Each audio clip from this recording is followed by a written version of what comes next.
Le roi Minos, cherchant à dissimuler la honte due aux infidélités de sa femme et au déshonneur causé par la naissance de son beau-fils, alla voir l'ingénieux Dédale.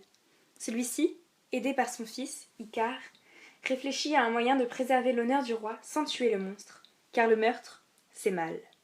Alors, il lui vint l'idée d'enfermer l'hideuse créature dans un labyrinthe si complexe que nul ne pourrait en sortir.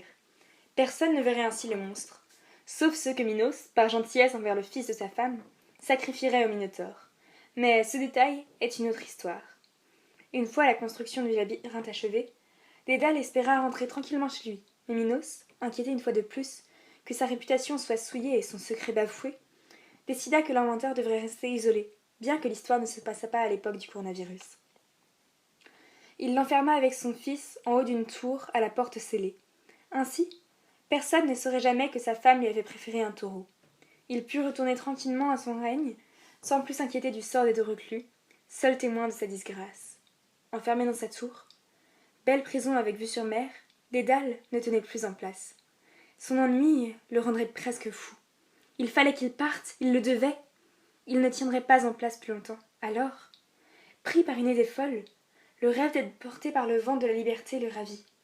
Chaque jour, il se rendait des heures à la fenêtre de sa cellule pour observer le vol des oiseaux, rêvant d'être l'un d'eux. L'isolement, repoussant les limites de la créativité, il eut une illumination. Il récolta les plumes des volatiles et les colla entre elles avec de la cire, pour fabriquer des ailes à son fils et à lui-même. Une fois celle-ci prête, il fit monter son fils sur la fenêtre, les instruments de sa liberté accrochés aux épaules. Le souffle du vent sur son visage lui rendit le sourire. Le jeune homme était si heureux de quitter sa prison qu'il n'écouta pas son père lui conseiller de ne pas s'approcher du soleil afin que la cire ne fonde pas.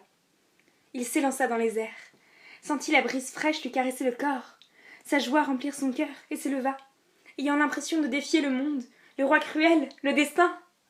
Mais ce dernier, excédé par l'insolente joie de l'adolescent, le mena près de l'astre resplendissant que son père lui avait interdit. Icare sentit quelque chose de chaud couler le long de son bras. Effrayé, il comprit que la cire avait fondu. Ses plumes volèrent autour de lui, sans lui.